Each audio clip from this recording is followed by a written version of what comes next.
Representative Miller. Well, let me just ask a question. Let me get this right. You said that you feel like that a higher priority should be given to those communities that have a lower per capita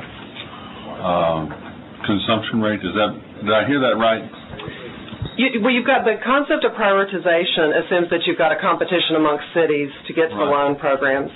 I'm really talking about an incentive structure where you just create a separate loan program that has premium aspects to it, whether or not that's lower interest rates or deferments or terms, for cities that are doing one of two things. One is low per capita water use, and that's a sign that a city has a really effective conservation program, like San Antonio and El Paso are great examples of that. Another is a city that has really low water losses, and that's an indication that the utility is making sure that the existing water supplies are moving through pipes and not leaking out of them. Okay, and I think both of those are very admirable. I guess the question I have is, coming from a high tourism sector like I have, I want to make sure that you're not penalizing my people who are trying to put heads in beds when those people don't live there.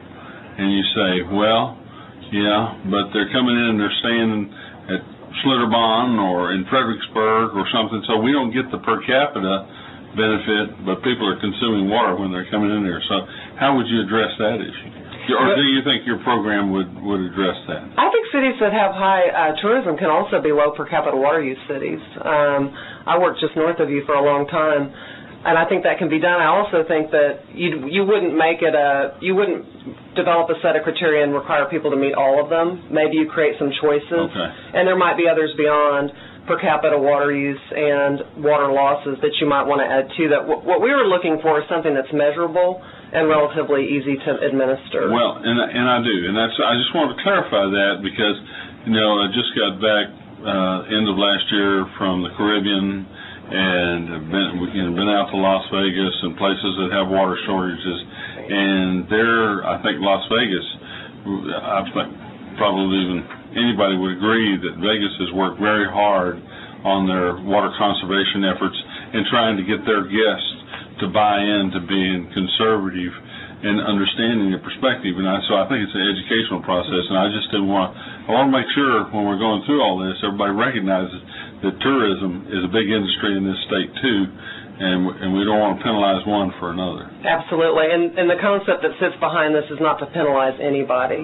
That the fund would be available for any utility that has a water project that's in the plan. The concept is to reward those utilities that are functioning at sort of that best practice level. Right. And since it's a 50-year plan, it'd be worth some utilities planning to make sure that if they've got a project coming online in 20 years, that they've reached water losses that would make them eligible for cheaper money.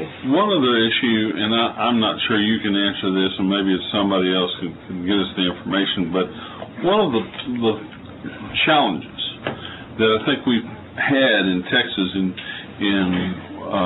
looking at per capita use or whatever is the lack of uniformity to figure out. I mean, the way that, and I'm not going to pick any community, but we've had a number of mayors come up here, but just say the way that one mayor and his staff looks at their water consumption versus another city and their staff looks at it. And it doesn't seem to me, unless it's all changed in the last 4 or 5 years, that there was much uniformity. So you can play with the numbers, and it looked like, boy, I mean, you've had, great strides in conservation when actually you're just tweaking numbers there anyway. I mean, I see Andy over there doing like that number, and I know he's Mr. Conservation, so. It's a really good point, and it was a concern for a long time amongst all of our groups is that we know it's important, but how do you measure it, and how do you know that you've got equal measures amongst utilities? And a bill was passed last session that attempted to create a statewide metric for measuring that. And as I understand it, the agencies are in the process of finalizing the methodology that would. I thought that's what we did, but it hasn't been done at this point. That's correct. Okay, thank you. Mr. Chairman. Sure. If I may. Hi, how are you? I'm well. Is it evening yet? Almost. Good evening. I wanted to ask you, pose the same question I did to Dean, is how do we start to educate cities that that conservation is a good thing and reconcile their lost profits with implementing conservation efforts?